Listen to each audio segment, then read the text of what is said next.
Hello friends, मैं हूं श्वेता और आप देख रहे हैं स्टडी कॉमर्स। आज के लेक्चर में हम बात करेंगे अकाउंटिंग पे कुछ इंपॉर्टेंट एमसीक्यूज के बारे में। तो चलिए देखते हैं। हमारा सबसे पहला क्वेश्चन है, who is regarded as father of accounting. Father of accounting किसे कहा जाता है? तो फादर ऑफ अकाउंटिंग कहा जाता है लूका पैसियोली को। चलिए लूका पैसियोली के बारे में कुछ इंपॉर्टेंट बातें जान लेते हैं। लूका पैसियोली, जिन्हें फादर ऑफ अकाउंटिंग कहा जाता है, ये वेनिस इटली के रहने वाले थे। इन्होंने 1494 में एक बुक पब्लिश की थी अकाउंटिंग पे, जिसका नाम था डी कंप्यूटिस एट स्क्रिप्चराइज। इन्होंने एम्फेसाइज किया था डबल एंट्री सिस्टम पे। डबल एंट्री सिस्टम को हम डुअल एस्पेक्ट कॉन्सेप्ट भी कहते हैं। डबल एंट्री सिस्टम का मतलब होता है every transaction effects at least to accounts, one is debited and other is credit. यानी जब भी कोई ट्रांजैक्शन होता है वो कम से कम दो अकाउंट्स को इफेक्ट करता है, एक डेबिट होता है और दूसरा क्रेडिट होता है। हमारे सेकंड क्वेश्चन है, what is the method of summarising and classifying the record of financial transaction in monetary terms. यानी कि जो भी फाइनेंशियल ट्रांजैक्शंस हैं उन्हें मॉनेटरी टर्म्स में समराइज या क्लासिफाई किया जाता है, तो वो कौन से मेथड के द्वारा किया जाता है? तो उसे हम क्या कहते हैं? अकाउंटेंसी कहते हैं। हमारा अगला क्वेश्चन है, अकाउंटिंग मींस रिकॉर्डिंग ऑफ। यानी अकाउंटिंग में क्या रिकॉर्ड किया जाता है? तो अकाउंटिंग में ट्रांजैक्शन और इवेंट्स दोनों को रिकॉर्ड किया जाता है। अगर हम अकाउंटिंग की डेफिनेशन देखें तो अकाउंटिंग की डेफिनेशन भी कहती है that accounting records all the transaction and events. जो भी ट्रांजैक्शन और इवेंट्स होते हैं दोनों रिकॉर्ड किए जाते हैं। यहाँ हमें बात ये ध्यान में रखनी चाहिए कि जो भी ट्रांजैक्शन इवेंट्स होते हैं ये फाइनेंशियल कैरेक्टर के होने चाहिए। फाइनेंशियल कैरेक्टर का मतलब है कि जो भी ट्रांजैक्शंस या इवेंट्स होंगे वो मॉनेटरी टर्म्स में, मनी में एक्सप्रेस किए जा सकें, तभी हम इन्हें अकाउंट्स में रिकॉर्ड करेंगे, वरना नहीं करेंगे। फोर्थ क्वेश्चन है हमारा, the allocation of owners private expenses to his own business violates which of the following. अगर कोई ओनर अपने प्राइवेट एक्सपेंसेस को बिजनेस में चार्ज करता है तो कौन सा कॉन्सेप्ट वायलेट होता है? तो जो कॉन्सेप्ट वायलेट होता है वो है separate business entity concept. Separate business entity concept कहता है कि बिजनेस और ओनर एक दूसरे से अलग अलग होते हैं, सेपरेट होते हैं, डिस्टिंक्ट होते हैं। बिजनेस की जो भी बुक्स ऑफ अकाउंट्स होती हैं वो अलग होनी चाहिए और ये बननी चाहिए फर्म के पॉइंट ऑफ व्यू से, ना कि प्रोप्राइटर के पॉइंट ऑफ व्यू से। यही रीजन है कि सेपरेट बिजनेस एंटिटी कॉन्सेप्ट की वजह से, जैसे कि बिजनेस एक थर्ड पार्टी से लोन लेता है, उसी तरीके से जो बिजनेसमैन कैपिटल लगाता है उस पे इंटरेस्ट का पेमेंट किया जाता है, क्योंकि बिजनेस को और ओनर को अलग अलग माना जाता है। यानी जो वो कैपिटल लगा रहा है वो एक तरीके से वो थर्ड पार्टी को जैसे बिजनेस लोन, थर्ड पार्टी से बिजनेस जैसे लोन लेता है, उसी तरीके से उसने ओनर से लिया हुआ है, ओनर ने अपना पैसा लगाया है, तो बिजनेस क्या करेगा? उसे इंटरेस्ट प्रोवाइड करेगा। इसीलिए बिजनेस में जो भी ओनर के प्राइवेट एक्सपेंसेस हैं उन्हें चार्ज नहीं किया जाता है। अगर ओनर कोई एसेट्स निकालता है बिजनेस से अपने प्राइवेट यूज के लिए, या मनी निकालता है, कैश निकालता है, तो इसे हम क्या कहते हैं? ड्राइंग्स की तरह ट्रीट करते हैं, और इस ड्राइंग्स पे बिजनेस इंटरेस्ट चार्ज करता है ओनर से। हमारा अगला क्वेश्चन है, according to which concept in accounting only those transaction and events are recorded which can be expressed in terms of money। हमने अभी ऊपर पढ़ा था कि सिर्फ उन्हीं ट्रांजैक्शन और इवेंट्स को रिकॉर्ड किया जाता है जो कि मनी में एक्सप्रेस किए जा सके। तो ये कहा जाता है मनी मेजरमेंट कॉन्सेप्ट के द्वारा। मनी मेजरमेंट कॉन्सेप्ट कहता है कि भले ऐसा कोई इवेंट हो जो कि बहुत इंपॉर्टेंट हो बिजनेस के लिए, लेकिन अगर उसे मनी में एक्सप्रेस नहीं किया जा सकता तो हम उसे क्या करेंगे? बिजनेस में शो नहीं करेंगे। जैसे कि मान लीजिए बिजनेस में चार चेयर्स खरीदी गई, 2 टेबल्स खरीदी गई, तो अब इन 4 चेयर्स और 2 टेबल्स को आप मनी में एक्सप्रेस नहीं कर सकते। लेकिन अगर हम ये कहें कि 10,000 की चेयर्स खरीदी गई और 5,000 की टेबल्स खरीदी गई, तो ये क्या है? आप मनी में एक्सप्रेस कर पा रहे हो, बता पा रहे हो कि कितने रुपए में आपने टेबल और चेयर को खरीदा। तो हम क्या करेंगे? इस तरीके से, इस वे में इसे अकाउंटिंग में रिकॉर्ड करेंगे। कोई भी ट्रांजैक्शन या इवेंट बहुत इंपॉर्टेंट हो जो कि बिजनेस को इफेक्ट करे, जैसे कि मान लीजिए 2 कॉलीग्स के बीच में झगड़ा हो जाता है, तो ये बिजनेस की शांति को इफेक्ट करता है, बिजनेस में प्रॉब्लम्स क्रिएट कर सकता है। लेकिन अगर इसे मनी में एक्सप्रेस नहीं किया जा सकता तो हम इसे अकाउंटिंग में रिकॉर्ड नहीं करेंगे। हमारा नेक्स्ट क्वेश्चन है business will continue to exist for a long period of time in the future is related to which concept. ऐसा कौन सा कॉन्सेप्ट है जो कि कहता है कि बिजनेस लंबे समय तक फ्यूचर में चलेगा? तो ये क्या है? गोइंग कंसर्न कॉन्सेप्ट के द्वारा है। गोइंग कंसर्न कॉन्सेप्ट कहता है कि ये अज्यूम किया जाता है कि बिजनेस क्या है, लॉन्ग पीरियड के लिए जो है एग्जिस्ट करेगा। बिजनेस ऐसा नहीं होता है कि आज हमने कोई बिजनेस शुरू किया और कल बंद कर दिया। बिजनेस क्या होता है? लंबे समय तक चलता रहता है। हमारा नेक्स्ट क्वेश्चन है according to which concept assets are shown in the books at cost of acquisition less depreciation. तो ये क्या है? कॉस्ट कॉन्सेप्ट के आधार पर होता है। कॉस्ट कॉन्सेप्ट को हिस्टोरिकल कॉस्ट कॉन्सेप्ट भी कहा जाता है। हिस्टोरिकल कॉस्ट कॉन्सेप्ट या कॉस्ट कॉन्सेप्ट ये कहता है कि जो भी एसेट्स हैं वो बुक्स में रिकॉर्ड किए जाते हैं उस प्राइस पे जिसपे उन्हें अक्वायर किया जाता है। यानी कि मान लीजिए 10 लाख की मशीनरी खरीदी गई, तो जो इस 10 लाख का कॉस्ट है इसी के आधार पर एसेट्स को बुक्स में दिखाया जाएगा। यानी कि अगर कुछ साल बाद मान लीजिए उसी मशीनरी की या फिर कोई बिल्डिंग है उसकी वैल्यू बढ़ जाती है, मार्केट वैल्यू बढ़ जाती है, तो भी बिजनेस में मार्केट वैल्यू को जो बढ़ी हुई है उसे नहीं दिखाया जाएगा, बल्कि कॉस्ट के आधार पर जो जिस कॉस्ट पे खरीदा गया था उसी पे दिखाया जाएगा। लेकिन इसका मतलब ये नहीं होता है कि एसेट्स को कंटिन्यूअसली उनके कॉस्ट पे दिखाया जाएगा। समय के साथ साथ एसेट्स में जो डेप्रिसिएशन आता है उसको घटाकर जो एसेट्स होती हैं उन्हें बुक्स में शो किया जाता है। हमारा नेक्स्ट क्वेश्चन है the revenue recognition principle dictates that all the types of income should be recorded और रिकॉग्नाइज्ड व्हेन। तो ये क्या है? व्हेन दे आर, इसका आंसर क्या है? When they are earn. यानी रेवेन्यू को रियलाइज या रिकॉग्नाइज तभी मान लिया जाता है जब हम उसे अर्न करते हैं। जैसे कि मान लीजिए कि 1 जनवरी को किसी फर्म को कुछ गुड्स का ऑर्डर मिला, उसने 20 जनवरी को जो भी गुड्स थे उसे उसकी ओनरशिप को हैंड ओवर कर दिया ऑर्डर देने वाले को, लेकिन कैश रिसीव हुआ 1 अप्रैल को। तो रेवेन्यू रियलाइज कब माना जाएगा? 20 जनवरी को माना जाएगा, जिस दिन उसे अर्न किया गया, यानी जिस दिन ओनरशिप ट्रांसफर की गई। तो रेवेन्यू रियलाइजेशन कॉन्सेप्ट ये कहता है कि रेवेन्यू जब उसी समय जब अर्न किया जाता है उसी टाइम जो है इनकम को मान लिया जाता है कि वो रिकॉर्ड होगी, उसी समय रिकॉग्नाइज होगी, भले हमें कैश बाद में रिसीव हो, लेकिन जैसे ही गुड्स की ओनरशिप ट्रांसफर होगी ये मान लिया जाएगा कि हमें इनकम रियलाइज हो गई है। हमारा अगला क्वेश्चन है financial information should be neutral and bias free.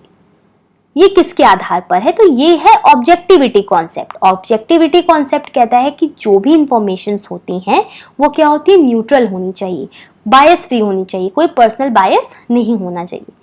इसीलिए जो भी ट्रांजैक्शंस होते हैं उनकी जस्टिफिकेशन के लिए कुछ वेरिफिएबल डॉक्यूमेंट्स या फिर वाउचर्स होते हैं। जैसे कि अगर मान लीजिए कि कैश में गुड्स को सेल किया गया तो सेल्स रिसिप्ट होती है, जिससे आपको पता चलता है कि कैश में सेल्स किया गया है या कैश में परचेजिंग किया गया है। और ये क्या होता है? एक वेरिफिएबल डॉक्यूमेंट होता है, यानी कि बाद में आप बता सकते हो कि आपने इतने का सेल किया है, आपके पास एक रिसिप्ट होगी। तो क्या होगा? यहाँ पे कोई अपना बायसनेस, अपना कोई पर्सनल इशू जो है नहीं निकाल सकता। तो ये कहा जाता है ऑब्जेक्टिविटी कॉन्सेप्ट के आधार पे। हमारा अगला क्वेश्चन है every transaction affects at least 2 accounts. हमने अभी ऊपर पढ़ा था, लुका पेसियोली ने डबल एंट्री सिस्टम के बारे में बताया था, जिसको मैंने आपसे कहा था कि डुअल एस्पेक्ट सिस्टम या डुअल एस्पेक्ट कॉन्सेप्ट भी कहते हैं। तो ये क्या कहता है कि हर ट्रांजैक्शन 2 अकाउंट्स को एटलीस्ट इफेक्ट करता है। एक डेबिट होता है और दूसरा क्या होता है? क्रेडिट होता है। और इसे हम क्या कहते हैं? डबल एंट्री सिस्टम भी कहते हैं। हमारा अगला क्वेश्चन है 12 month period is usually adopted for the measurement of profit of the business due to which concept. ऐसा कौन सा कॉन्सेप्ट है जिसके आधार पे 12 मंथ के पीरियड को जो है प्रॉफिट को मेजर करने के लिए यूज किया जाता है? तो ये क्या अकाउंटिंग पीरियड कॉन्सेप्ट है। जैसा कि हमें पता है कि बिजनेस लंबे समय तक चलेगा, तो अगर एक बिजनेसमैन वेट करेगा लंबे समय तक कि कब उसका बिजनेस बंद होगा तभी उसको रियल प्रॉफिट पता चलेगी, तो ऐसे क्या होगा? उसकी क्या प्रॉफिट हो रहे हैं, क्या लॉस हो रहे हैं साल भर में, उससे पता नहीं चलेगा। इसलिए क्या होता है कि हर एक 12 महीने का पीरियड होता है जिसमें जो है फाइनेंशियल स्टेटमेंट्स यानी कि PL account, balance sheet prepare किया जाता है ताकि बिजनेसमैन को ये पता चल सके कि उससे प्रॉफिट हो रहा है या लॉस हो रहा है। तो ये पीरियड क्या होता है, यूजुअली 12 मंथ्स का होता है, जिसे हम क्या कहते हैं, अकाउंटिंग पीरियड कहते हैं, जो कि जनरली 1 अप्रैल टू 31 मार्च होता है। हमारा अगला क्वेश्चन है, all cost incurred during a particular period should be charged to the revenue of that period for determining the net profit is stated under which concept। तो ये कॉन्सेप्ट कौन सा है, मैचिंग कॉन्सेप्ट है। मैचिंग कॉन्सेप्ट कहता है कि जो भी कॉस्ट किसी पर्टिकुलर पीरियड में हुए हैं वो उसके उसी पर्टिकुलर पीरियड के रेवेन्यू के अगेंस्ट चार्ज होने चाहिए ताकि आप नेट प्रॉफिट को निकाल सको। जैसे कि यहाँ पे मान लीजिए हम एक एग्जांपल ले लेते हैं कि कोई सेल्समैन है, उसे जो है पेमेंट किया गया है कमीशन का जनवरी 2007 में, लेकिन जिस सेल्स के लिए पेमेंट किया गया है वो दिसंबर 2006 की है। तो जो कमीशन पे किया गया है जनवरी 2007 में वो क्या होगा, चार्ज किया जाएगा उस कॉस्ट के अगेंस्ट जो दिसंबर 2006 की थी। यानी कि उसने सेल्स तो 2006 में की थी, भले हमने कमीशन उसे 2007 में दिया था, लेकिन जब हम अकाउंट्स प्रिपेयर करेंगे तो कमीशन हम मानेंगे कि हमने 2006 की कॉस्ट पर यानी 2006 की सेल्स पर उसको कमीशन दिया है। तो वो कमीशन जो है हम चार्ज करेंगे 2006 में, भले हमने पेमेंट उसे 2007 में ही क्यों ना किया गया हो। यही रीजन है कि आउटस्टैंडिंग एक्सपेंसेस या एक्रूड एक्सपेंसेस, प्रीपेड एक्सपेंसेस, इन सब का क्या किया जाता है, एडजस्टमेंट किया जाता है फाइनल अकाउंट्स बनाते समय। हमारा अगला क्वेश्चन है, showing purchase office equipments in financial statement is the application of which concept. तो ये क्या है, मटीरियलिटी कॉन्सेप्ट है। मटीरियलिटी कॉन्सेप्ट कहता है कि अकाउंटिंग में सिर्फ उन्हीं ट्रांजैक्शंस को या उन्हीं इंफॉर्मेशंस को दिखाना चाहिए जो कि मटीरियल हो, यानी जो इंपॉर्टेंट हो। अननेसेसरी चीजें दिखा करके ओवरबर्डन्ड अकाउंट्स को नहीं करना चाहिए। जैसे कि मान लीजिए कोई एक बहुत बड़ा बिजनेस है, उसने कोई ऑफिस इक्विपमेंट खरीदा है, तो वो क्या करेगा, अपने अकाउंट्स में शो करेगा कि उसने उसने जो है ऑफिस इक्विपमेंट खरीदा है। तो ये क्या है, मटेरियल है, मतलब इंपॉर्टेंट है, इंफॉर्मेशन है। हो सकता है कि छोटे मोटे टूल्स भी खरीदे जाते हों, लेकिन उसे अकाउंट्स में नहीं दिखाया जाएगा, क्योंकि एक बड़ी फर्म के लिए छोटे मोटे टूल्स का अकाउंटिंग करना जरूरी नहीं है।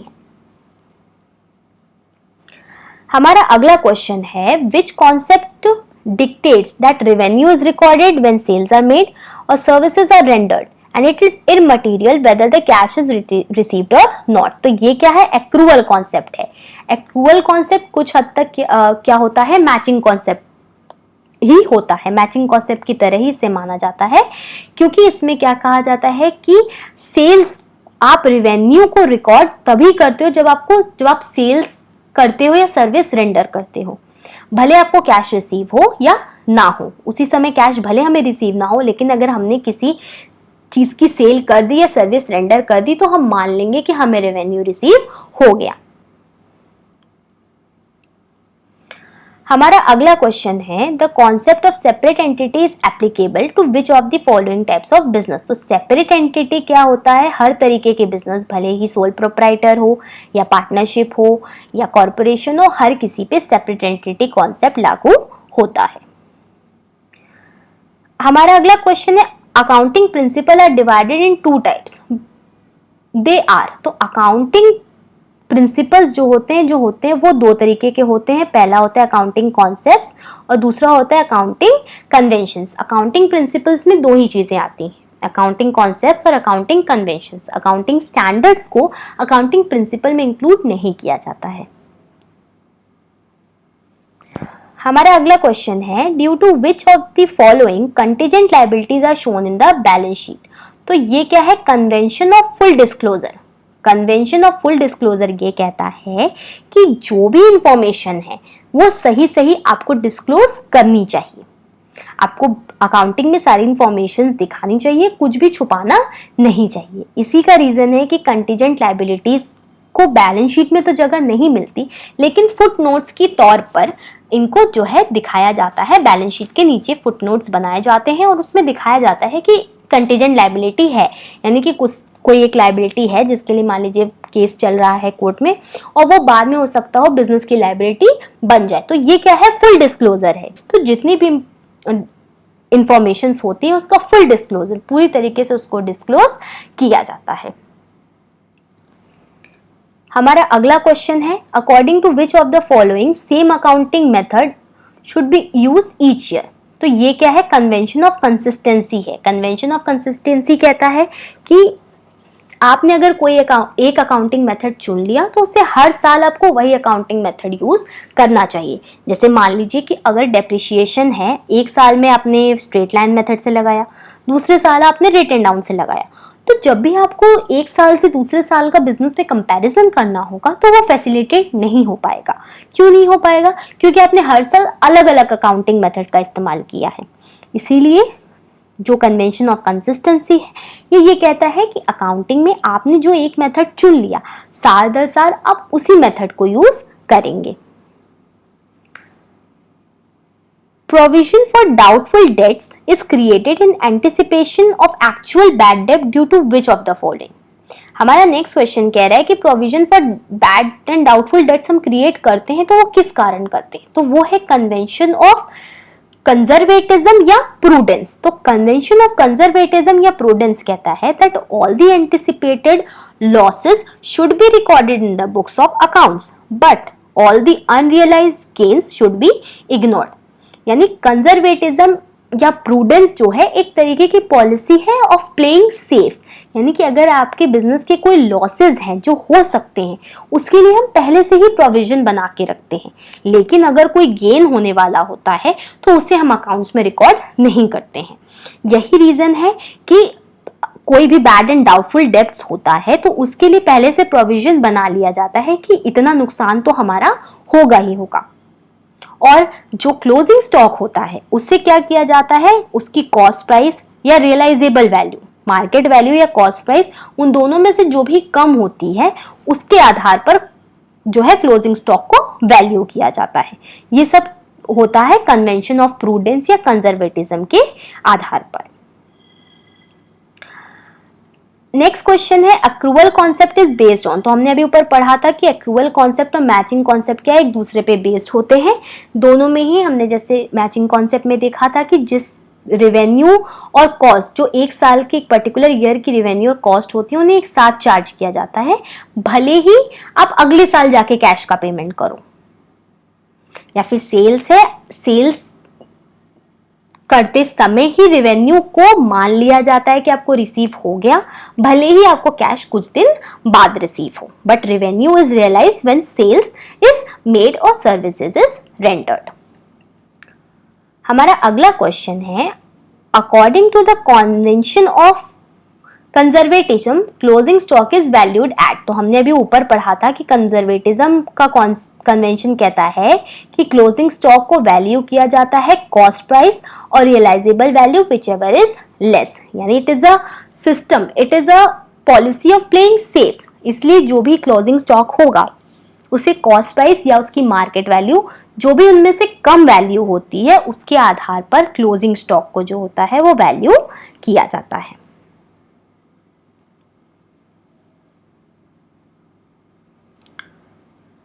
हमने ऊपर पढ़ा था अकाउंटिंग प्रिंसिपल्स के बारे में। तो अकाउंटिंग प्रिंसिपल क्या क्या होते हैं हमने उसमें देखा था कि अकाउंटिंग प्रिंसिपल में दो चीज़ों को इंक्लूड किया जाता है, अकाउंटिंग कॉन्सेप्ट्स एंड कन्वेंशंस। तो सबसे पहले देखते हैं अकाउंटिंग प्रिंसिपल होता क्या है।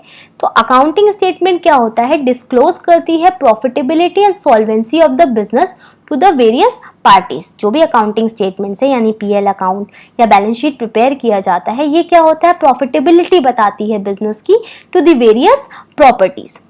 तो क्या जरूरी होता है कि कुछ ऐसे सेट रूल्स और स्टैंडर्ड्स या लैंग्वेज होनी चाहिए जिसके आधार पर अकाउंटिंग प्रिपेयर की जा सके। तो जो एक सेट रूल्स हैं जिनके आधार पर अकाउंटिंग प्रिपेयर की जाती है, इन्हें कहा जाता है generally accepted accounting principles, gap. यानी कि कुछ पर्टिकुलर सेट ऑफ रूल्स या प्रिंसिपल्स बनाए गए हैं जिनके आधार पर हर जगह यूनिवर्सली पूरे वर्ल्ड में कुछ जनरल गाइडलाइंस हैं जिसके आधार पर अकाउंटिंग स्टेटमेंट्स को प्रिपेयर किया जाता है। और ये हमने पहले भी देखा था कि जो अकाउंटिंग प्रिंसिपल्स होते हैं वो दो भाग में बांटे जाते हैं, accounting concepts and accounting conventions. पहला हमने देखा था कि अकाउंटिंग कॉन्सेप्ट क्या है। तो अकाउंटिंग कॉन्सेप्ट क्या होता है कि जो भी अकाउंटिंग बनाई गई है वो उसमें क्या बताया जा रहा है, लोगों को वो चीज सही तरीके से बताना, यानी conveying the same meaning to all people and making it more meaningful. आपने अकाउंट्स में जो भी चीजें बताई हैं वो लोगों को सही तरीके से समझाना, एक सही लैंग्वेज में समझाना और उसे मोर मीनिंगफुल बनाना, यानी लोगों की समझ आए। तो इस रीजन से दुनिया भर के अकाउंटेंट्स ने कुछ कॉन्सेप्ट्स ऐसे हैं जिन पे जो है अपना अग्रीमेंट दिया, यानी उन्होंने अग्री किया कुछ कॉन्सेप्ट्स पे जिन्हें हम अकाउंटिंग कॉन्सेप्ट्स के नाम से जानते हैं। और universally all over the world financial statements इसी आधार पर प्रिपेयर किए जाते हैं। और हर इंटरप्राइज को, चाहे वो कोई भी इंटरप्राइज हो, किसी भी देश में हो, उसे इन अकाउंटिंग कॉन्सेप्ट्स को फॉलो करना होता है। तो जो अकाउंटिंग कॉन्सेप्ट्स है जिनके बारे में हमने अभी ऊपर एमसीक्यू में भी पढ़ा था, ये अकाउंटिंग कॉन्सेप्ट्स हैं separate entity concept, money measurement concept, going concern concept, cost concept, revenue recognition concept, objectivity concept, dual aspect, accounting period concept, matching concept, materiality concept and accrual concept. ये कुछ concepts हैं जिनके आधार पर universally यानी पूरे world में जो भी अकाउंट्स होते हैं उन्हें प्रिपेयर किया जाता है। नेक्स्ट है हमारा अकाउंटिंग कन्वेंशंस। अकाउंटिंग प्रिंसिपल का सेकेंड भाग क्या है? अकाउंटिंग कन्वेंशंस है। तो अकाउंटिंग कन्वेंशंस क्या होते हैं? एक तरीके के कस्टम्स या जनरल प्रैक्टिस होते हैं जिन्हें अडॉप्ट किया जाता है बाय जनरल एग्रीमेंट और the common consent among the accountants. जो भी अकाउंटेंट्स होते हैं इनकी म्यूचुअल अंडरस्टैंडिंग या म्यूचुअल कंसेंट के आधार पर कुछ जनरली एक्सेप्टेड प्रैक्टिसेस होती हैं, कस्टम्स होती हैं जिन्हें बनाया जाता है ताकि अकाउंटिंग या फाइनेंशियल स्टेटमेंट्स प्रिपेयर करते समय अगर कोई प्रॉब्लम आती है तो उसे सॉल्व किया जा सके। तो इन्हें हम क्या कहते हैं? अकाउंटिंग कन्वेंशंस कहते हैं। अकाउंटिंग कन्वेंशंस क्या है? ये एक तरीके की जनरल गाइडलाइंस होती हैं या बेस्ड ऑन कस्टम्स, यूसेज और जनरल अग्रीमेंट। अकाउंटेंट्स के बीच में जनरल अग्रीमेंट या यूज के आधार पर कुछ कस्टम्स बनाए जाते हैं जिन्हें हम अकाउंटिंग कन्वेंशंस कहते हैं। अकाउंटिंग कन्वेंशंस जो होते हैं वो पर्सनल जजमेंट के द्वारा इफेक्टेड होते हैं। अकाउंटिंग कॉन्सेप्ट्स क्या होते हैं? ये पर्सनल जजमेंट के द्वारा इफेक्ट नहीं होते क्योंकि ये क्या होते हैं? यूनिवर्सली बनाए जाते हैं और यहाँ पे कोई पर्सनल बायस नहीं होता है। लेकिन कन्वेंशंस क्या होते हैं? अकाउंटेंट्स अपनी सुविधा के लिए अपने हिसाब से बनाते हैं आपस में कंसेंट करके। तो ये क्या होता है? पर्सनल जजमेंट या पर्सनल बायस के द्वारा क्या होते हैं? इफेक्ट हो सकते हैं। और अकाउंटिंग कॉन्सेप्ट्स जो होते हैं वो क्या होते हैं? लॉ के द्वारा बनाए जाते हैं। लेकिन जो हमने ऊपर पढ़ा कि कन्वेंशंस क्या होते हैं? एक तरीके की गाइडलाइंस होती हैं जो कि सुविधा के लिए, यानी कि जो भी प्रॉब्लम्स फाइनेंशियल स्टेटमेंट्स बनाने में आ रही हैं उनको दूर किया जा सके, इसलिए अकाउंटेंट्स इसे बनाते हैं। इसके अलावा थर्ड है uniform adoption is not compulsory.